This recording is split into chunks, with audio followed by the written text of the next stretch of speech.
OK, alors moi, je m'assure de faire la gestion du Genesys Cloud. Ça veut dire que je supporte les entités de centres d'appel. On a 2 centres d'appel séparés, donc on utilise la fonction division. Dans le Genesys Cloud CX, on a évidemment plusieurs IVR, plusieurs DID, plusieurs traitements d'appels différents, à peu près 350 agents. Alors, tout ce qui s'appelle le support, je suis en TI, je ne suis pas du côté de la business, mais je fais le lien entre les requêtes de la business, leurs demandes, les changements réguliers, les modifications, les ajustements, et tu sais qu'on puisse réaliser le tout à leur goût du côté des TI. Je suis enchantée du produit. J'adore le Genesys Cloud. Je découvre des choses à tous les jours. Je pense que la facilité, la plateforme est facile d'utilisation. Il y a beaucoup de choses qui sont incluses. Les appels sont enregistrés. Je peux démarrer du chat. Je peux démarrer des interactions email. J'ai beaucoup de choses disponibles beaucoup de choses qui sont à ma disposition facilement sans avoir besoin de rajouter des morceaux. La licence Cloud 3 CX, je pense qu'elle s'appelle comme ça, c'est elle qui nous donne accès à faire toutes sortes de choses, à traiter toutes sortes d'interactions. Pour moi, je trouve ça très rafraîchissant. C'est mon 7e mois sur la plateforme Genesys. Avant, j'étais sur une plateforme Cisco. Donc, je trouve que le Genesys est beaucoup plus, il est beaucoup plus seamless. Il y a plein de trucs intéressants. Beaucoup plus facile pour moi de le gérer que dans mon ancienne vie. Moi, je découvre People and Permission, qui est assez granulaire. Beaucoup de choses à travailler, à savoir avec People and Permission. Surtout que nous, on a 2 divisions. Avec les divisions, c'est important que nos rôles soient vraiment très clarifiés.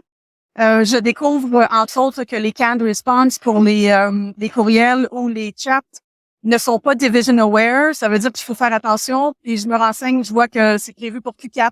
J'aime beaucoup le fait que on puisse aller poser des questions, dire « Ah, cette option-là n'est pas division aware » et il y a quelqu'un chez Genesys qui dit « Oui, on nous en a déjà parlé, puis on va le prévoir et on va l'ajuster. » Alors, même si aujourd'hui, je vais dire « People and Permission », c'est particulier, il faut bien le comprendre, mais la machine, le Genesys évolue continuellement.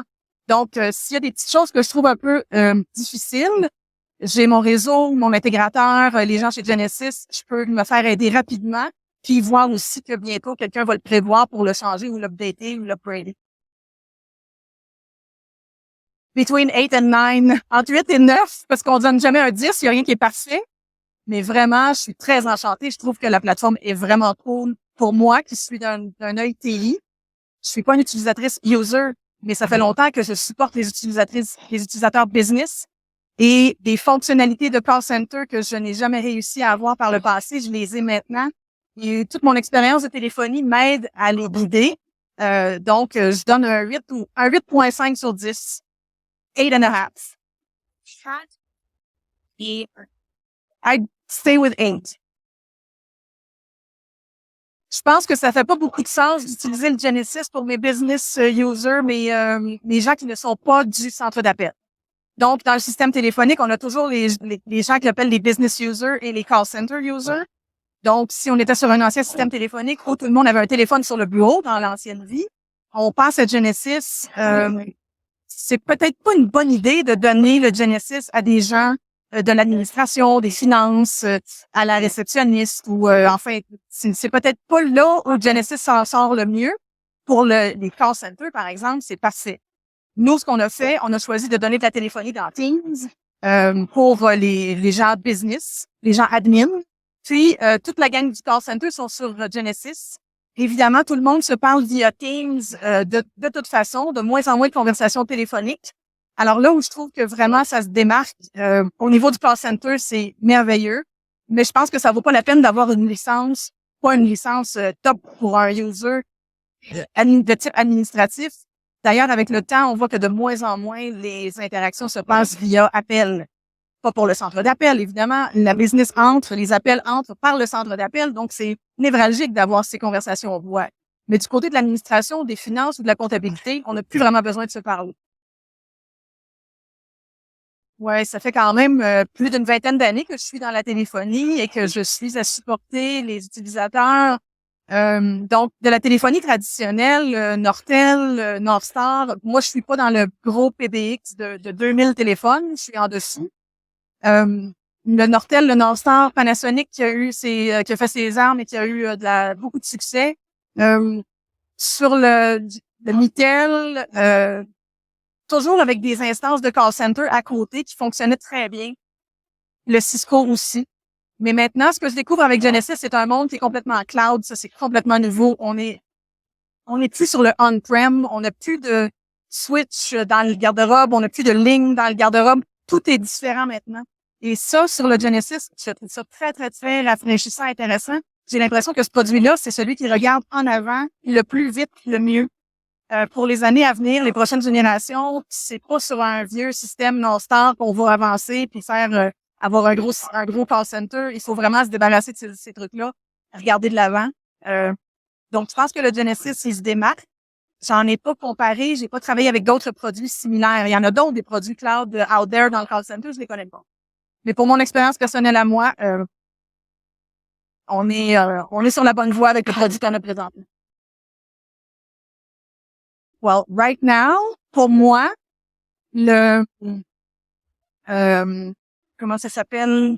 Le knowledge base des agents est vraiment géré un peu à part de Genesis. On a une portion de Genesis avec Salesforce, donc il y a du knowledge base qui est caché là. L'autre côté, il n'y a pas de knowledge base. Je suis pas certaine si on utilise à plein ce côté-là, mais j'aimerais vraiment pouvoir parler de ça à mes amis de la business pour dire voici ce qu'on est capable de faire. Tout le reste, le GCAP, les user groups, là, je m'inscris à ça, je vais voir qu'est-ce que ça va m'apporter d'un côté technique. User group, je pense que ça peut être vraiment intéressant pour les amis de la business. S'ils n'ont pas le temps de se déplacer pour venir à des conférences comme celle-ci, au moins, une fois par mois ou à peu près, d'aller écouter une conférence où il y a d'autres clients comme eux, qui parlent de leur best practice et trucs comme ça, c'est vraiment intéressant.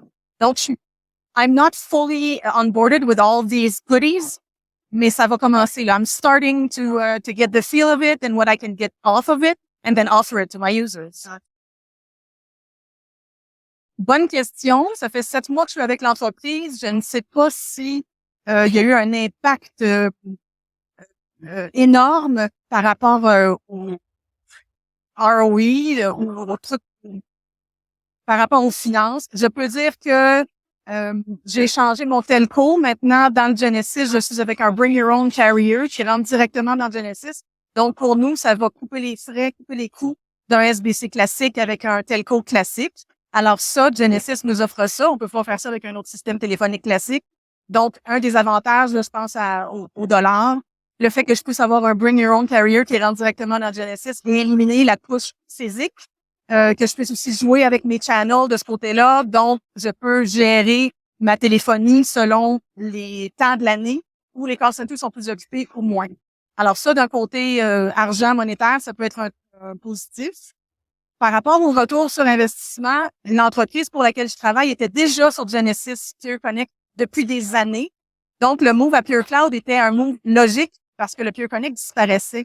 Alors, je suis pas certaine si j'ai la réponse là, à savoir si on a fait des économies ou des énormes savings. Une chose qui est sûre pour la facilité d'utilisation, tout le côté du customer experience, le fait qu'on fasse du chat, qu'on fasse des interactions courriels, ben ça, c'est des choses qui se faisaient pas dans les anciennes versions. Alors ça, c'est du positif, c'est sûr.